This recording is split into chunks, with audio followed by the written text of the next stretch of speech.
Welcome to episode 70 of Live with the Glitter Practitioner. That is me, Dr. Noopy. Thank you for joining me today. I'm really excited to bring on my guest again. He's amazing. Anyway, for those of you who don't know me, I am a GP, a family physician in the UK, and I'm also a speaker and transformation life coach. And I am absolutely passionate about sharing and showing others how to truly recognize their whole self needs from a mind, body, and soul perspective. And what do I mean by this? It's all aspects of self, which is your whole health. And when this is all in alignment, mind, body, and soul, that's when the magic and the glitter really starts to flow. And I created a framework which I have very originally called my F list because every word begins with an F. And this is a framework that guides other people and shows them how to rebalance their health needs and how to keep them topped up. And I think the best way to show you how this feels to work through the F list and coming back into alignment is really through my brand story, which was created by the insanely talented Devon James Stinson, who has managed to just, oh, it's beautiful, always gives me fizz tingles every time I watch it. And it really shows, I guess, the essence of working through this framework and riding the storms to get to the sunset always. So, without further ado, my wonderful big brother and patient Mr. Producer, may we have the brand story, please?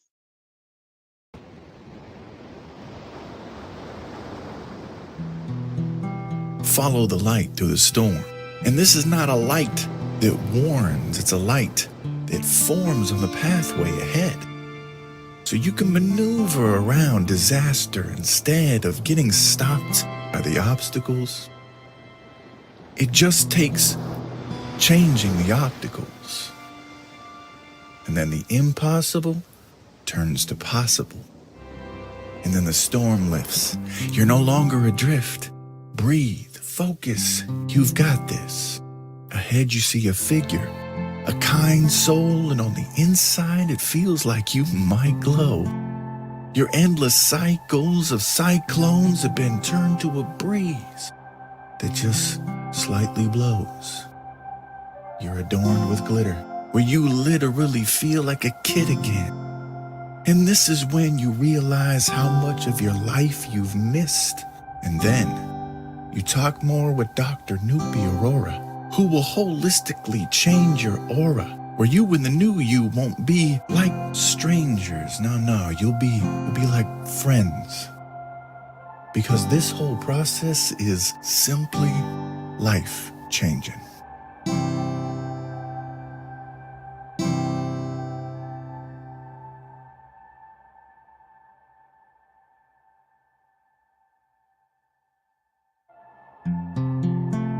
So if you're feeling frazzled and you want to find your fizz and dazzle, then book a call with Dr. Nupi Aurora by messaging her right here on LinkedIn.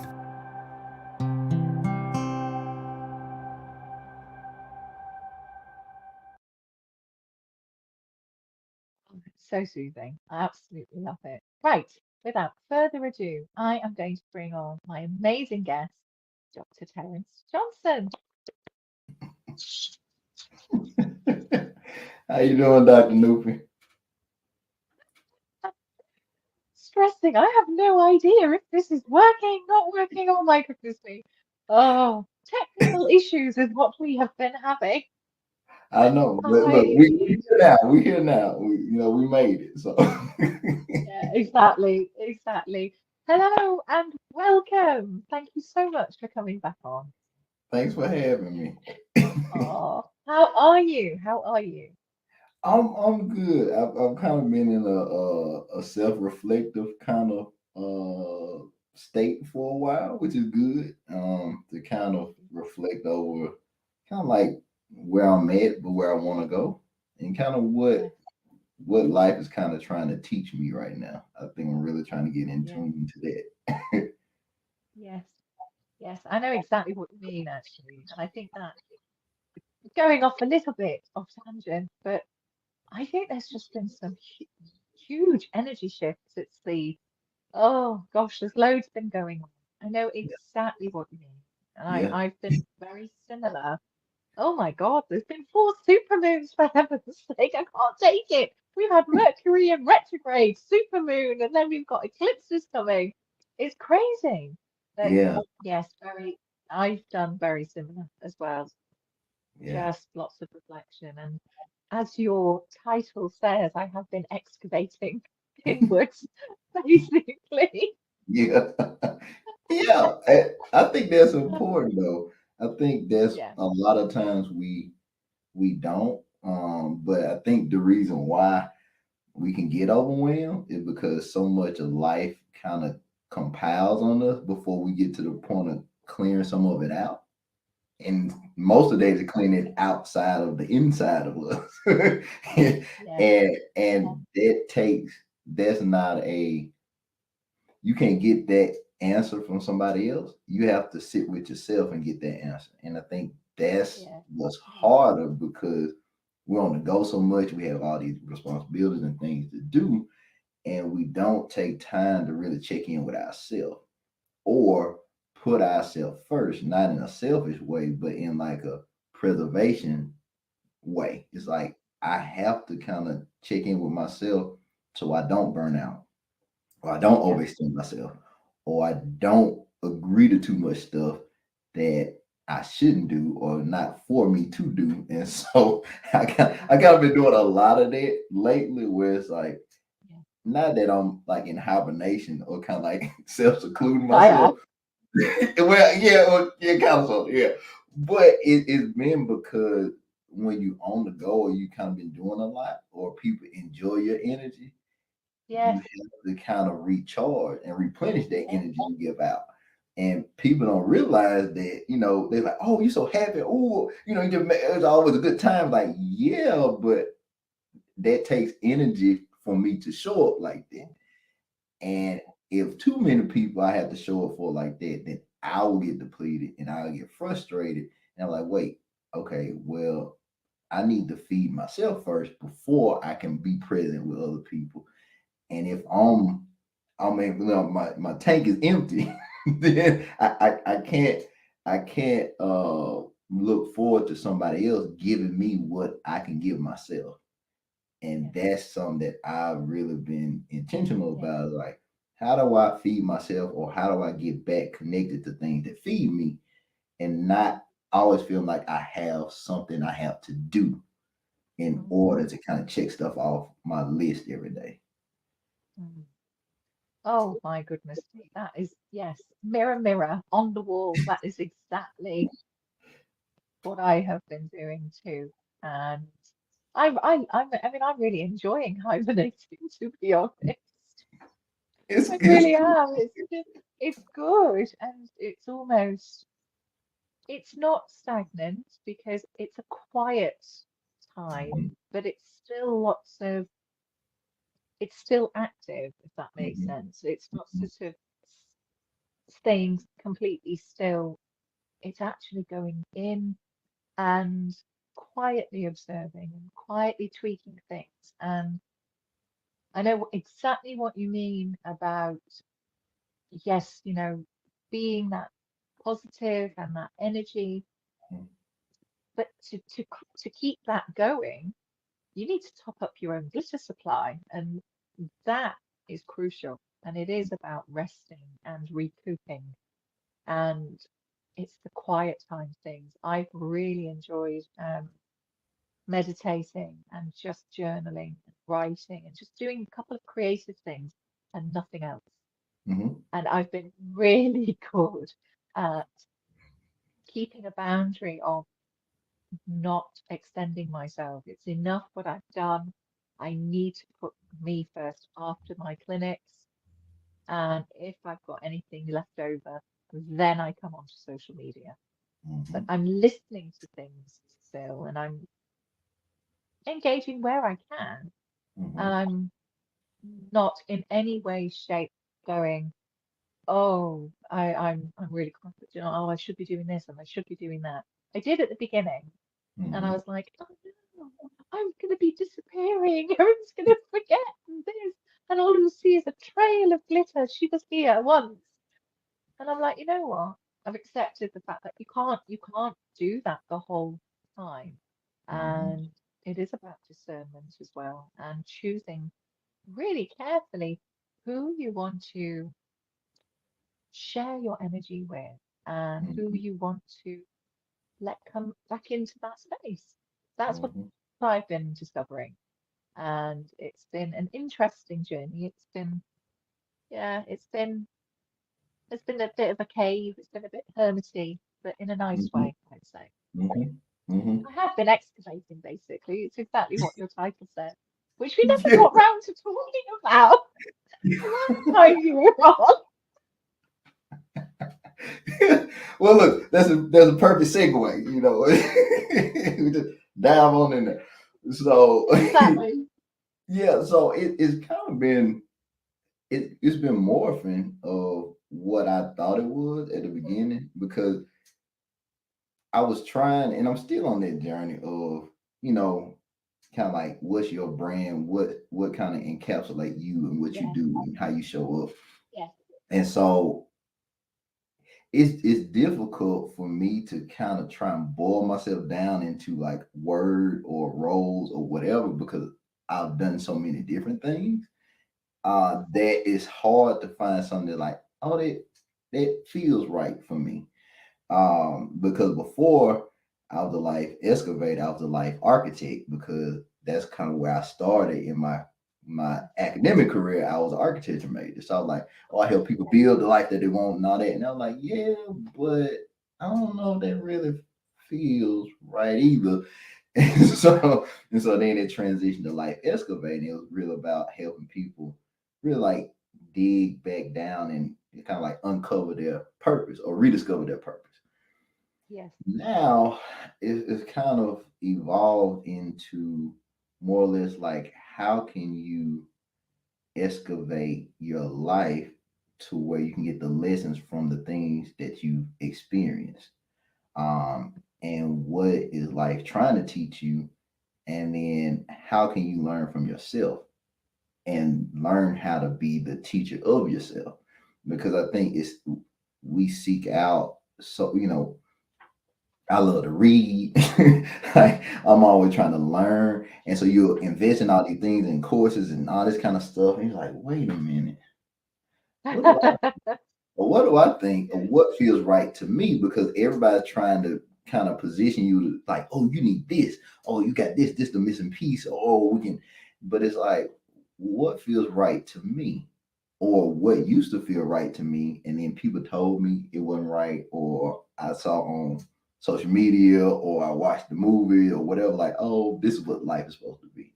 And so for me, it's kind of been reconnecting with the things that I've always been passionate about, which is writing, which is like telling stories, like visual, through like video and all that. I've always been a creative person in very traditional settings. And that's frustrating at times because you see things differently or you experience them differently. And like, hey, why don't we do this? Oh, hey, look, I got this idea. They're like, yeah, but this is how we always do it. And he's like, but it could be so much better. Like if we try it this way, and just to see what it's like. And so it's real about these journeys we go on. And ironically, I was watching a documentary about they found this hidden pyramid in Egypt, and so it was like archaeologists and stuff. And what they were saying is, it's like when you have in the present, you're in the current stage, but when you kind of dig down beneath the surface, you're going back to the past. And so, like you having these conversations between 2 points in time. And I think our past has a lot to tell us if we can tune into it, not for the pain of it, but the lessons of it, or it's stories that we forgot. And then if we learn how to navigate back to them, they add so much more back to our life. And so my thing I've been excavating is like our family history. So like right before we got on, my mom called and my grandma was talking to me. So they found something else. And so my grandmother, she's 92 years old.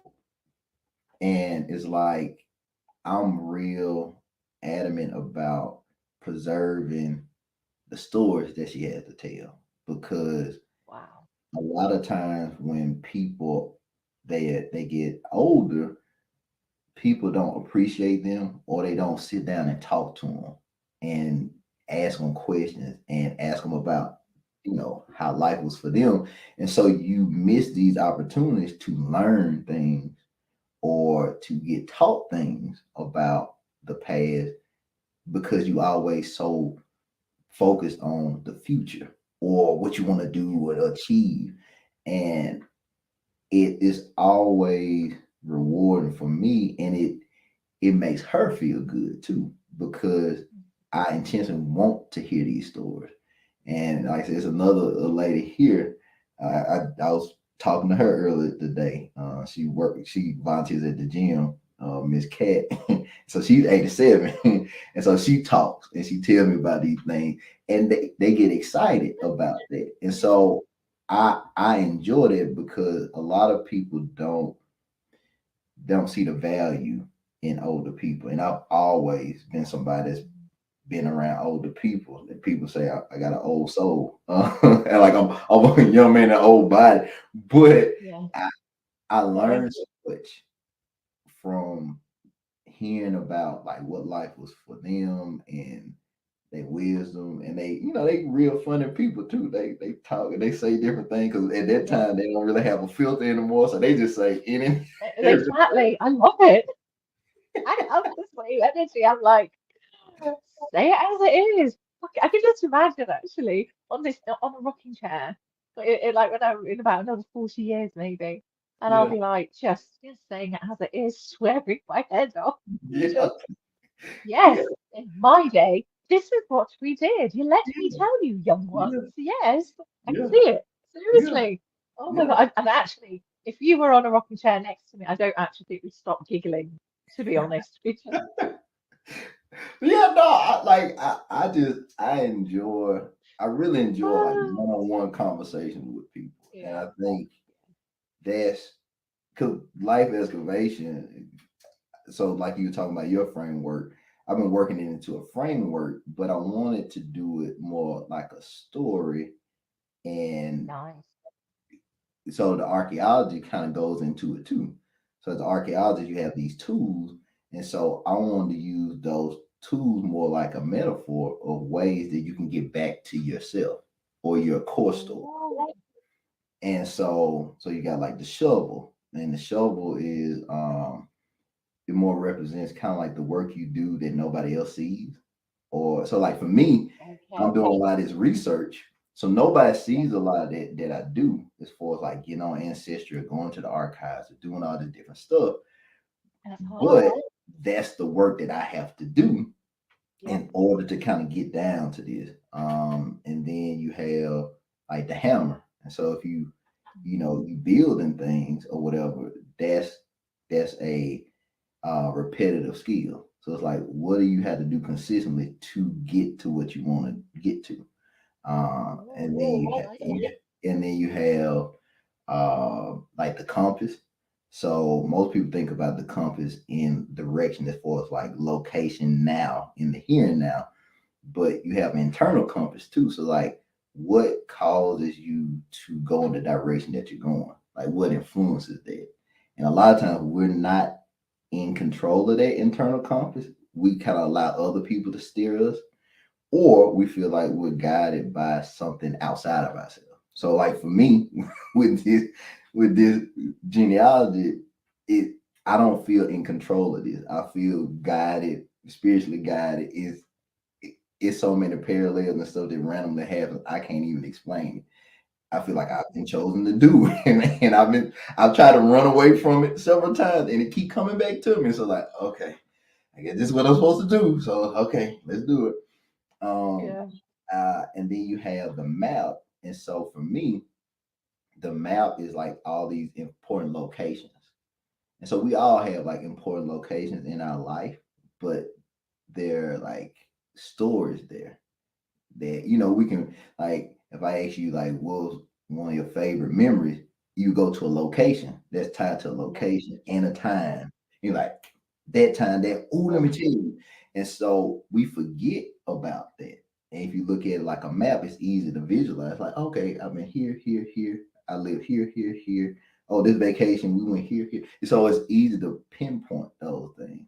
Um, and then with the blueprint, that's kind of like you get the whole kind of like viewpoint of the area that you're in or the context. And so for me, as I'm researching and doing all these things, my blueprint is kind of like looking through the lens of who I'm researching. So like, what was it like in 1835, and how were they feeling, and what were they thinking about? Or it's kind of like that other layer of what information is there and what's missing, and how can I Yeah. get uh Yeah. and then, am I missing one? I think I'm missing one. I can't because I think it's, oh, I added one. It's kind of the camera, and so you'll see when people do like excavations and archaeology, they have like a camera or they document stuff, and that's for is like preservation, because you might find something and then the next day it might be gone. Or somebody might take it or something like that. And so you have to document things as you go Yeah. along to preserve it, because that's the other piece. You want to be able to preserve it so you can better tell the story. Yeah. Um, You can pass it on. That's the whole point. And yeah. as you were talking, actually, when you were saying about different areas and, Mhm, you're digging deeper, the image that just kept coming into my head was it's almost like these parallel mhm, worlds, mhm, and it's the layers behind what's mhm, here, mhm, what has created, what's been a driving force almost to get to this. mhm. And it's retrieving. Ooh, That's a it's new. That's, retrieving. mhm. Yes, yes, it is. Look, I just wrote that down. I just wrote it down because I'm all about words. So it hit me. That felt good to me. I was like, okay, let me write that down. It reminds me of shamanism, actually. It's soul retrieval. Mhm, And it's retrieving parts of your ancestry, your mhm, previous life selves, all these layers, mhm, and it's bringing it back, bringing that wisdom back with it, and mhm, leaving the trauma, leaving the mhm, hardships behind. But it's mhm, the hardships or whatever was behind that lesson that's been learned that then has come through. And it's understanding that transition phase of mhm, this was a really crap time, this was my learning. mhm, What did I, how did I get from there to there? And how can I extrapolate that into mhm, my life now? mhm, Because it's mhm, all interlinked time and mhm, time again. It really is. Oh, mhm, it's fascinating. And mhm. it is. It's all these parallel. Oh, I'm going all sci-fi and interstellar on you now because I love it. And it's, there are so many different timelines, though. You can Yep. shift Mhm, and you can retrieve. That's what I believe, anyway. mhm, mhm. No, it's, and that's like I said, we don't have time to go in. I can't go into all of it. How I've been finding those layers and connections, but one running theme that I've been finding is a Yeah. lot of the history. It's like I'm retracing my ancestors, like steps, Okay. because like it's a connection to New Orleans with what I've been finding. And I was born in Baton Rouge. We stayed in New Orleans for a while, and I always had a sense of like wanting to go back there, or I always Yeah. felt like I would move back there. And I'm like, well, why do I feel like this feels familiar to me? And then, Oh, I've got goosebumps then. yeah, yeah, it's some, like I said, I can't get into it, because if I got into it, we'll be on the whole 30 more minutes for me to go through all the stuff. But it's like, even where I stay here, it's a whole story that connects to Gallatin that I've been finding, and it's like, oh, wait, that's how I got here. Because people would ask me that all the time. How did you move from Jackson, Mississippi to Gallatin, Tennessee?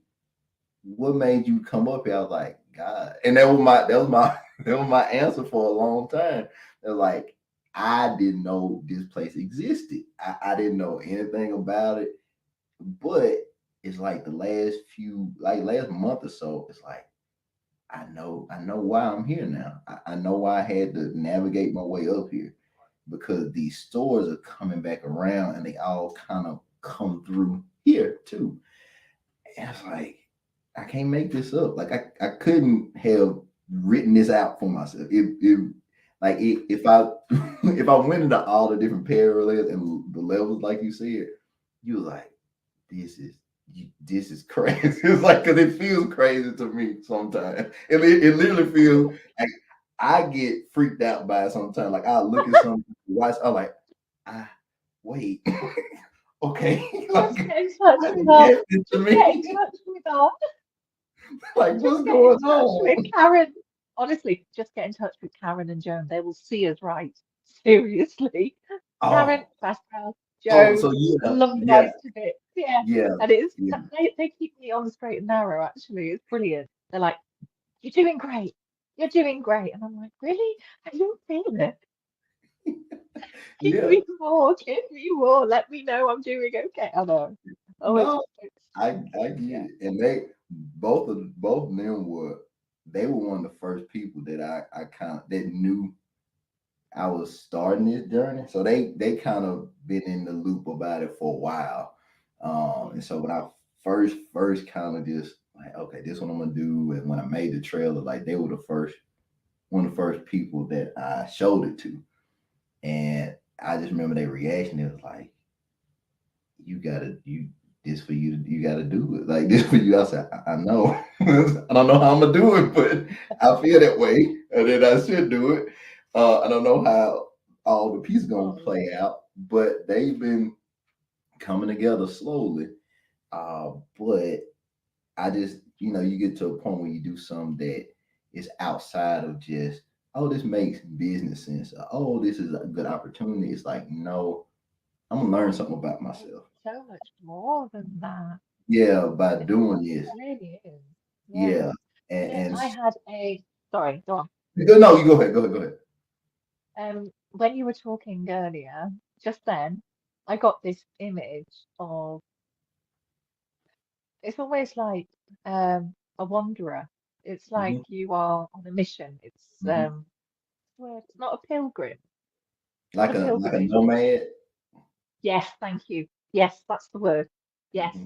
I saw you literally in this sort of brown, like tunic thing with Uh-huh. a staff, and you've got like this old-fashioned, like really old age stuff, Yeah. and you've got all your belongings on your back, and you are Hmm. just slowly but surely retracing and going Hmm. around. That's the image I just got then. No, but that's so. It's not ironic, but for a long time, years ago, that's what I wanted to do. I wanted to be a digital nomad. I want to like travel the world and go and see different places. But now, and you said another word too that kind of resonates with me, like pilgrimage. So I feel that this with the genealogy, this is kind of like my version of pilgrimage. And it's kind of Yes, like going to these sites and honoring these yes, places my ancestors have been. And so yes. I've been real adamant about these stories being told, but honoring them and giving them the honor that they didn't get while they were living. Oh, Because so many of them, they did so many great things and nobody knows about it. And yeah. you can't find it and you had to go search for them. So I feel that that's at the core of that's why I want to do it because they never got that. They were just That's trying to so survive. rich. Yeah. And so like each one of these places has these different stories that haven't been told. And it's like I'm stumbling upon like oh, this story. And like, wait, I didn't know that. Like, did y'all know that? Like, nobody knew this. Like, why don't other people know this? And that's like one that I want to tell. and I'm trying to get all the pieces to it. And I knew it earlier as a child, but I've been getting more layers to it. So my grandparents, they bought a two-story house in like 1965 from from a white lady, but it was already kind of like 50 years old then. The house was so big they had to take like pieces of it off, like this piece of the porch or whatever. But the unique thing about it was they had to put it on like a flatbed, like an 18 wheeler, and they transported it from the original site to my grandparents' land, like the 4th of July weekend. And it's like, anybody have pictures of that? Like, was somebody around? Like, did they put that in? I'm like, somebody got something about that. So I'm trying to find like the pictures of the original house. I'm trying to figure out like if somebody else kind of knew about it or remember that happening. And my mom and stuff, they know it, but nobody documented it. But that's Yeah. not common for Black people in the 60s to have a house, to buy a house and own it, and a two-story house at that. And you get to move down the street into the place. So like that's a story that needs to be told because Yeah. that's history. And everybody doesn't see it like that, but I see it through different lenses. And it's like if you don't, it's almost kind of like in the attic. You got all these things and dust and stuff that collected. It's like, oh, is this stuff up there? Like, I don't know what's up there, but we just throw stuff up there. And it's like, But they no, you all need have to go a back and get it. story behind them. Yes. They're all, it's treasure. Yeah, And there's magic there. And yeah, oh, yeah, I've got goosebumps the whole time you were talking. I really have. And I'm really conscious of time. But have no fear because you're coming back next week. So it's brilliant. And I can't wait. And hopefully we won't have as much technical issues that time. yeah. Oh, well, I suppose we do have to leave something for the next time. In fact, I think we can always find something Oh else yeah, to oh yeah, to yeah, retrieve and dissect and chat yeah, about. yeah, Thank you so much for coming on today. It's been fabulous. It's been great to see you. yeah, And yeah, I was just thinking again of something when you were saying about different pieces and different this. Are you, I would just want to quickly ask you, how are you documenting your journey finding all these bits and pieces? Because I think that's really important. yeah, You're giving life to everybody else's stories, but how are you documenting your part now? Because that's yeah, what's going to help people in the future. yeah. So I actually recording on my phone. I actually did one today, like 2 days ago. So every few days, every week or so like that, I try and get on my phone and kind of do a recap and kind of talk through what I've been finding. And so I try and do that. The next layer is to write a lot of it kind of like in, I want to kind of almost do it in the style like a photojournalist. So I have a lot of pictures too. So I Okay. want to put the pictures up and kind of write through some of that too, or like how I'm feeling or what I thought about when I'm finding certain things. So I have a lot of that. I do journal that too. But some things I have my real raw reaction to. Like when I found something like, ooh, I need to come talk. I've So got a video. Yeah. yeah, Oh, so I got right exciting. now I have about probably about 5 hours of me talking through different stuff. Wow. And so that's what I was doing yesterday, transferring it from my phone to my computer. And now I'm gonna start trying to like cut that down into like smaller bits and pieces that I can start like putting up and doing stuff with. So yeah, I've been intentionally thinking about that.